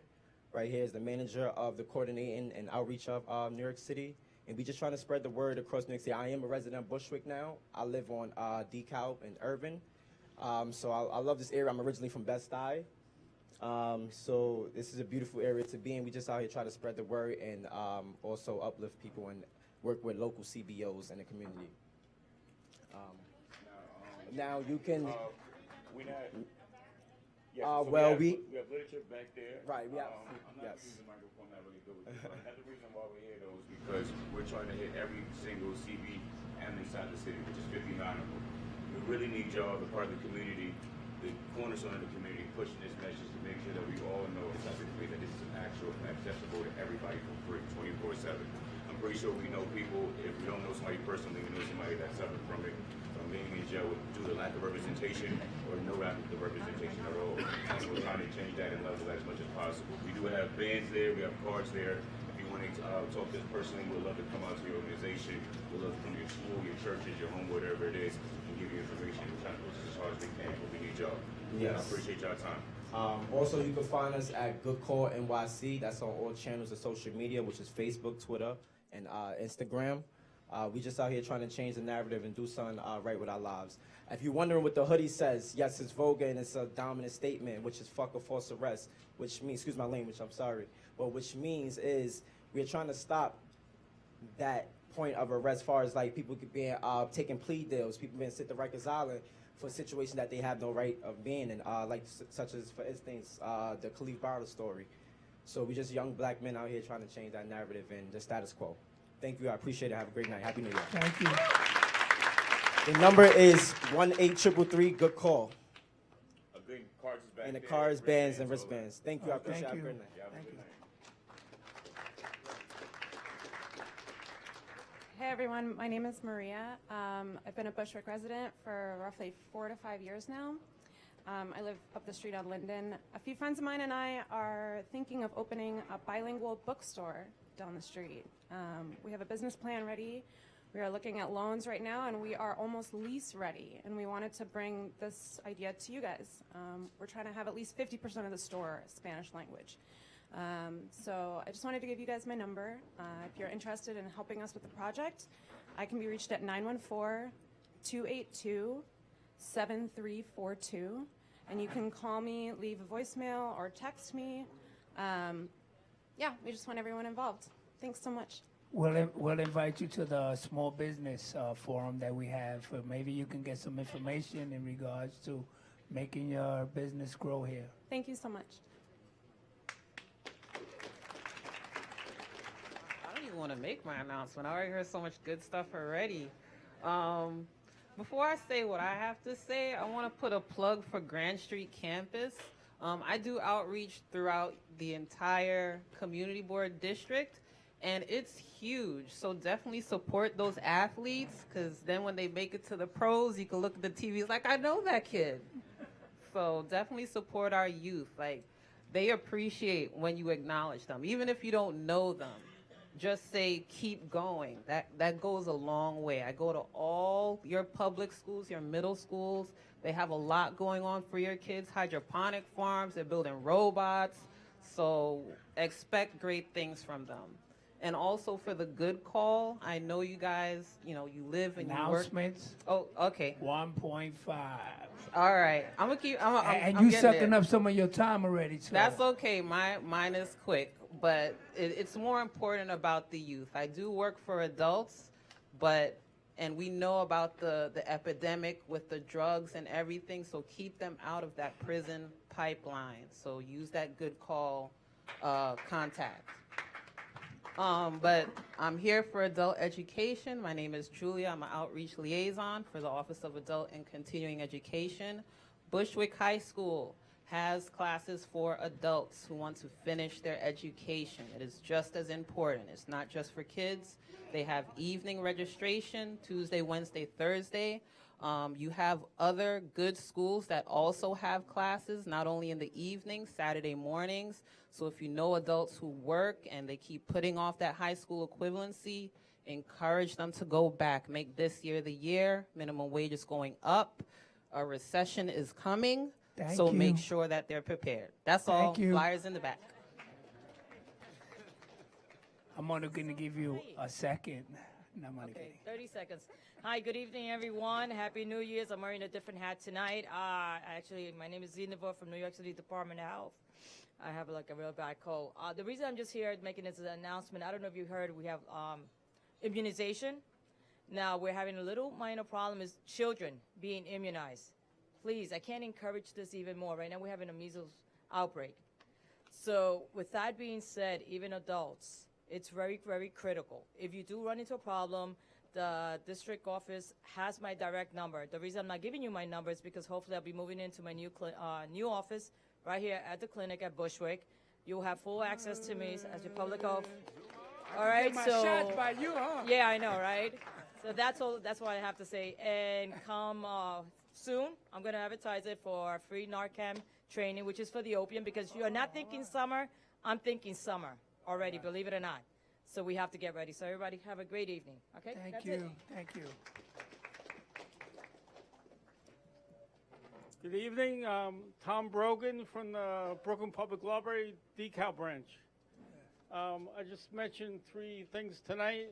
for new entrepreneur, new business people starting up. We have a power up. Every year we have a power up competition for new entrepreneurs in Brooklyn, and just go to our website and you can find out how to get involved in that. We're going to have a night of philosophy on, I think it's February 3rd, and the night of philosophy will bring philosophers, authors, artists, and musicians from around the world together with the New York community through a series of intellectual and thought-provoking conversations and performance. So if you want to know more about that, just type it in our website, Brooklyn Public Library .org. And last of all, we have Ready Set Kindergarten for if you want to prepare your child to get ready for school. And we just check on the website and see which branches have it. Thank you. Thank you, and tell where we missed them. Good evening. My name is Dr. Harrison Schultz. I live just down the road on Central Avenue. And I'm here to ask everyone in this room to please, please, please read and call Congresswoman Nydia Velázquez's office to have her reintroduce the National Emergency Employment Defense Act back into Congress. This bill will nationalize the Federal Reserve, force it to pay for universal housing, universal health care, universal education, a jobs guarantee, creating a green new energy and transportation infrastructure in this country. There will be more monetary reformers from across the country calling their Congress representatives for this bill this weekend, and monetary reformers from all across the city will be converging at the Federal Reserve, the New York City branch of the Fed. This weekend, after the Women's March, we want to invite everybody from the community, as well as any press and media who might be here, to come join us for this demonstration to raise awareness for the National Emergency Employment Defense Act.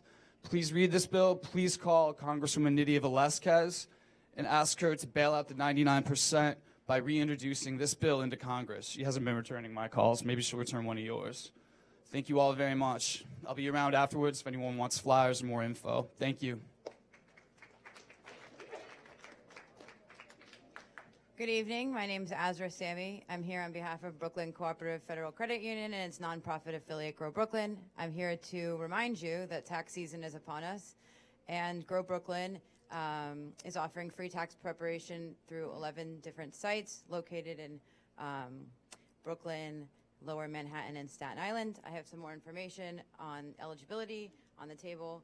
And additionally, throughout the year, Grow Brooklyn offers free financial counseling, so if you or anyone you know are interested in receiving financial counseling, again, more information is located on the table. Thank you. Thank you. And Gani, you're going to have to use your information in Spanish. No sé si pueda hacerlo dos veces dentro de una semana, yo creo que. Bueno, hi, I'm Ann Guiney, CB4. Thanks, everybody. And I'm a little bit out of turn speaking on behalf of everyone in the Bushwick Community Plan, but thank you for your support. A lot of people work so hard on it, and this is just a punctuation point. It's not the end. The struggle it's going to continue, and it's only going to get stronger. We're waiting for the city to respond to it, but this is such an important and powerful tool that the CB has supported the plan. So now we have the word of our council members, Espinal and Reynoso. They're going to fight for it, and as Mr. Camacho said, they're going to fight for every single thing in it. We got to hold them accountable. We got to hold the city accountable. Thank you, thank you, thank you, and we'll keep everybody up to date on things as it goes forward.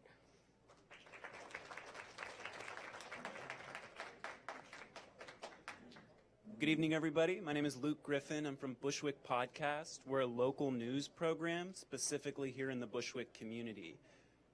We're looking to the community for the type of stories that you're interested in hearing. If you had a chance to fill out one of our surveys, thank you so much. Just leave that on your desk and I'll grab that at the end. If you didn't, I'm going to be sticking around, so please come talk to me about the type of stories you'd like to hear. And if you're asking, what is a podcast? I have no idea what you're talking about. We actually have a program, which is Introduction to Podcasts at the Bushwick Avenue Library. That's on February 6th. So thank you so much. Good evening again. My name is Marcus Harris, Special Assistant to Brooklyn Borough President Eric Adams. A couple of announcements we have. Just remember the deadline if you want to for your completed application for the community board nomination must be in by February 15th. February 15th is the deadline to submit your application to be on the community board. I want to thank Grow Brooklyn for announcing the free tax prep. I want you to just please check out our message of the month from the borough president, which indicates all the future events. As we know, the borough president has embraced a more plant-based lifestyle. So there are a lot of vegan opportunities and vegan curious opportunities that are coming up. So you check it out. We had about 150 people who came out for a plant-based cooking workshop this past month.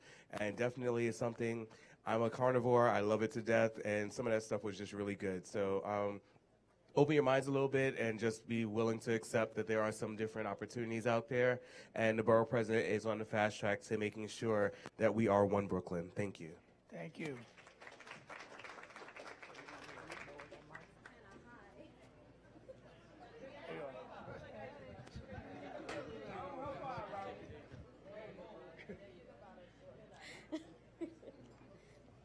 I'm the little one. My name is Gloria Telesavar. I'm currently the Vice President of the Community Education Council. I'm here with my President, Marta Bayona. We just want to give you guys an announcement that our next Community Education Council meeting will be tomorrow at PS 376 at 6 p.m. We're going to have people from the School Construction Authority present. You are all invited. Can you please come? There's a lot of good information. Our president does give a good report. The superintendent gives her report. And there's a lot of good information for everybody what goes on in education in our community. So we all invite you to come. Thank you.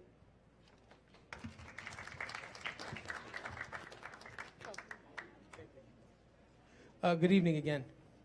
So again, like I said, I'm with the Department of Health. My name is Raul Rubio. I work with the mental health first aid. Quick question. How many people here do not know somebody who has a mental health issue?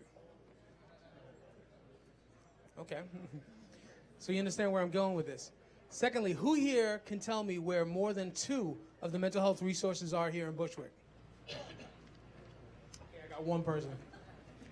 Okay. So I'm going to give you 2 pieces of information. One is the Thrive NYC's 888 NYC Well. So it's a phone number. It's 888 NYC Well, W-E-L-L.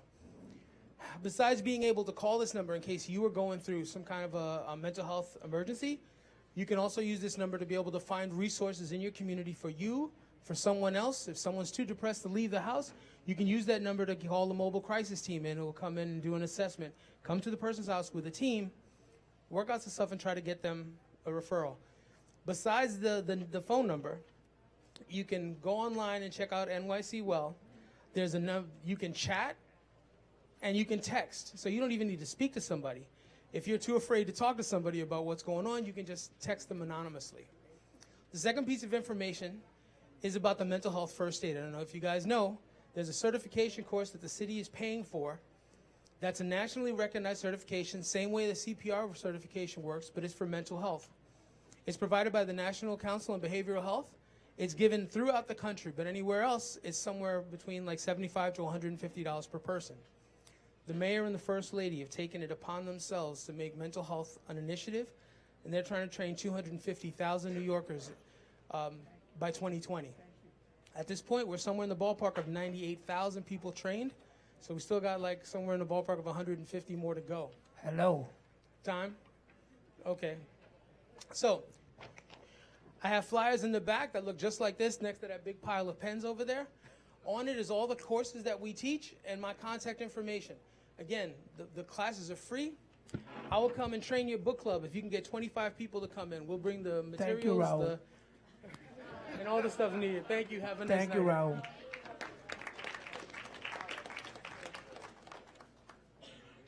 Hello, everyone. My name is Tausif. I live in the neighborhood. This is my first community board meeting. Hey, welcome home. This is like Disney. Welcome home.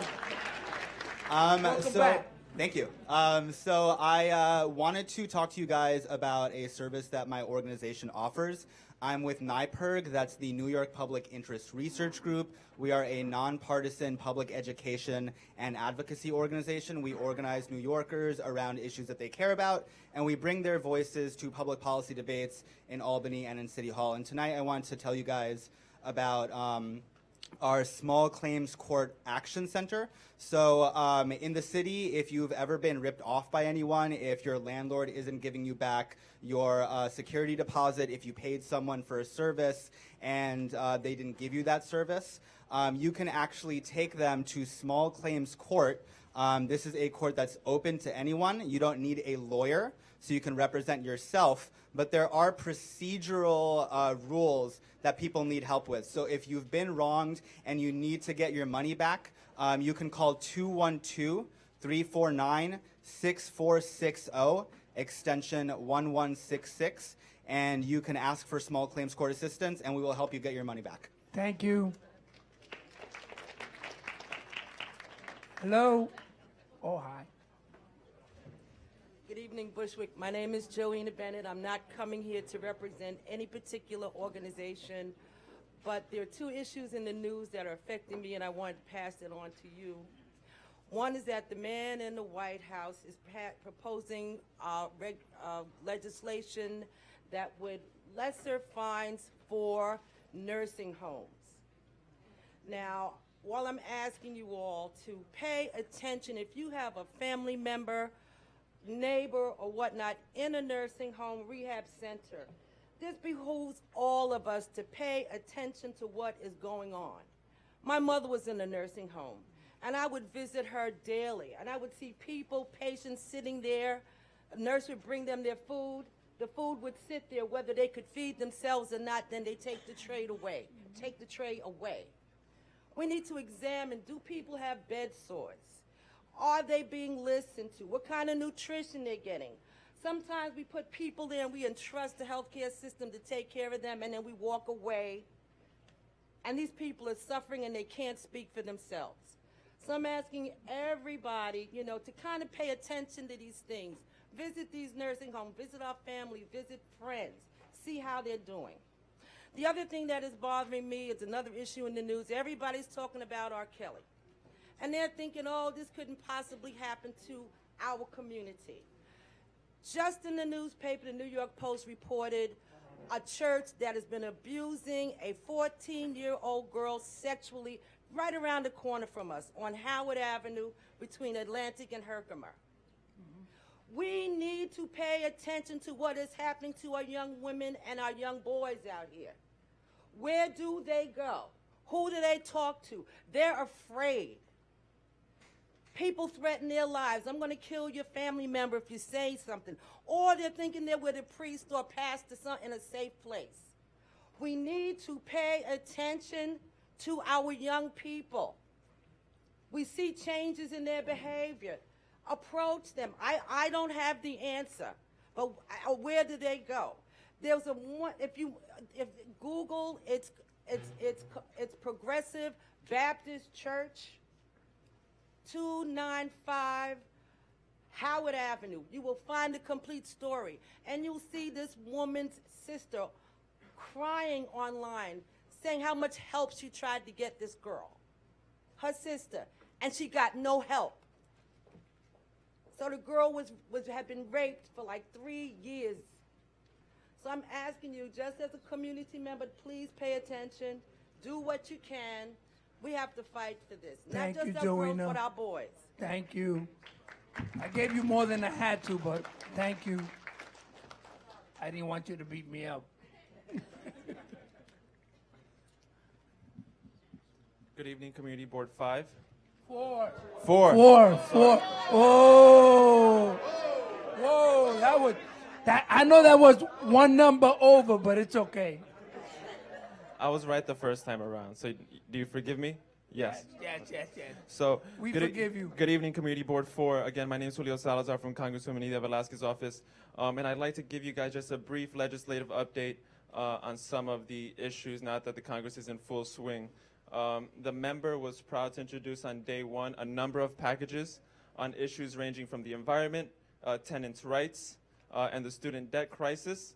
There is a conversation in Washington in regards to student debt that is taking off now that we have a majority in the House. There's a number of students coming back from college, coming back to communities like Bushwick, Cypress Hills, Williamsburg, who are burdened with student debt. And the reality is that it's holding them back from starting their own businesses, from following their dreams. So the member introduced, one of the bills that the member introduced is a bill that would give entrepreneurs who have student debt the opportunity to get student loan deferment for 3 years. And those employees who work at those startups, student loan deferment as well. And that is to encourage students who come back from college, back to their communities like Bushwick, to start their own business, hire local here in Bushwick, hire other students, give them an opportunity to chase their dreams. That's one of the bills that the member introduced.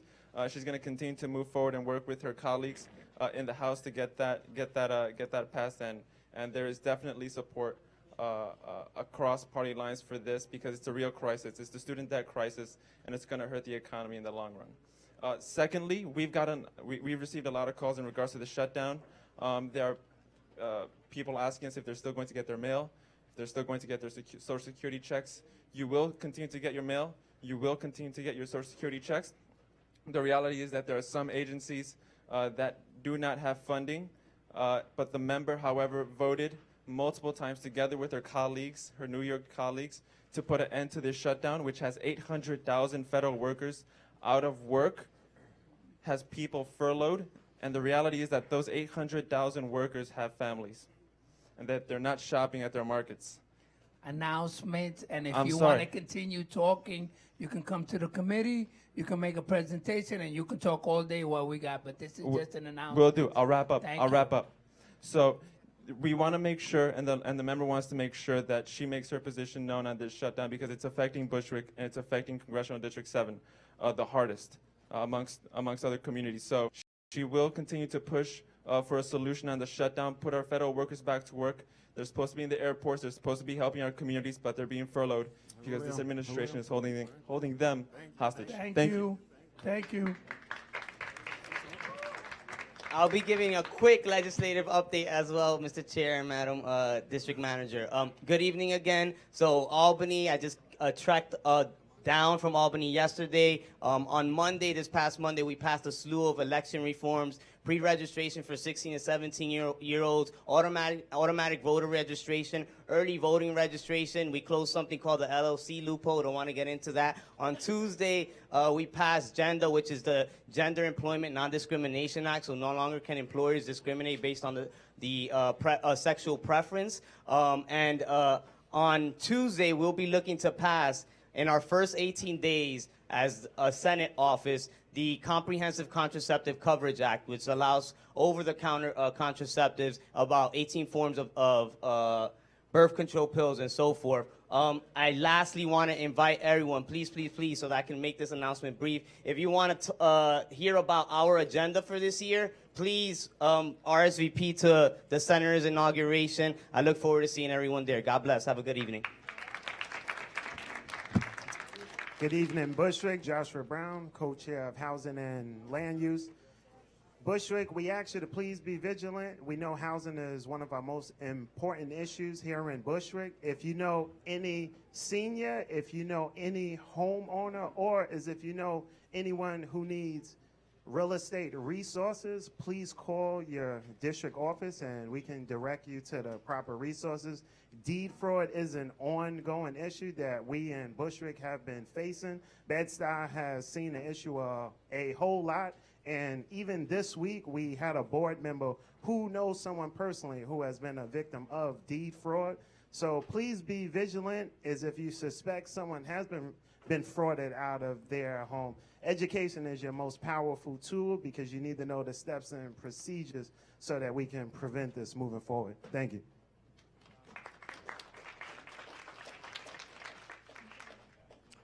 Before we go through the second roll call, please, the seniors, they have a function here tomorrow. Pick up all your paper, your bottles, not now, everything, and throw it in the garbage. Please, we got to keep this place clean, if not, they're going to throw us out. Thank you. And now we'll move down to the second roll call. Joanna Bennett. Here. Joshua Brown. Robert Camacho. Felix Ceballos. Gardier Caphart. Melissa Carrera. Louisa Chan. Alvina Davis. Julie Dent. Denise Reyna Dolan. Carlos Feliciano. Victoria Fernandez. Ann Guiney. Jose Guzman. Michelle Hilliard.